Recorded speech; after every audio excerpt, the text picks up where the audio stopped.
Sa unang mga araw matapos siyang matanggal, naglakad si Alvaro nang walang patutunguhan sa mga kalsada ng Tenerife.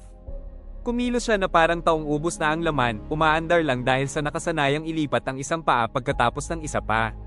Mas mabigat pa ang katahimikan sa paligid kaysa sa katahimikan ng paliparan. Minsan, nauupo siya sa isang upuan sa parke, hindi maunawaan kung paano maaaring gumuho ang isang napakatagal na routine sa isang iglap. Wala siyang plano, wala ring proyekto. Bigla na lamang tila napakalawak ng kanyang buhay, napakabukas, at ang sapilitang kalayaang iyon ay nagbibigay sa kanya ng hilo. Sa gabi, pinakikinggan niya ang mga audio ng babae. Ang malambot niyang tinig ay pumupunit sa pag-iisang bumabalot sa kanya. Ikinwento ng babae ang sarili niyang mga paghihirap, ang mga araw na takot siya sa lahat pati sa pinakamaliliit na bagay. Nakikita ni Alvaro ang sarili niya sa mga kahinaang iyon. Sa isang recording, ipinaliwanag ng babae kung paanong ang paglalakbay ay tumulong sa kanya na makaalis mula sa mga takot niya.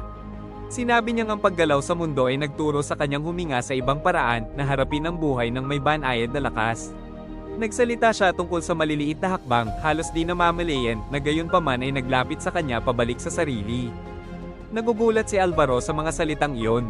Hindi niya naisip na ang isang taong may parehong pag-aalinlangan ay makakahanap ng paraan para malampasan ang mga ito. Siya mismo ay pakiramdam niya ay nakapako na para bang itinayo ang kanyang buong buhay para manatiling hindi gumagalaw. Ngunit ang mga audio ay naging tanging kanlungan niya laban sa kalungkutan. Mabagal ang pagdaan ng mga araw, walang direksyon. Naliligaw si Alvaro sa mga lansangan ng isla, pinagmamasdan ang mga turista na parang kabilang sila sa ibang mundo. Naglalakad siya ng matagal, naghahanap ng isang hudyat na hindi dumarating. Tuwing gabi, ang naitalang boses ay nagiging tanging anchor niya. Isang umaga, matapos ang ilang araw ng paglalagalag, naghanda si Alvaro ng ilang gamit sa isang hiking bag. Wala siyang malinaw na layunin, tanging pakiramdam na parang may nagtutulak sa kanya papunta sa kung saan. Paulit-ulit niyang naririnig ang mga salita sa mga audio. Sinunod niya ang tahimik na tadyang ito hanggang sa Tenerife South Airport. Sa harap ng mga automatikong pinto, naramdaman niyang kumirat ang kanyang dibdib. Hindi na siya isang empleyado, kundi isang taong handang umalis. May hawak na pas sa kamay, tumawid siya papasok nang hindi lumilingon.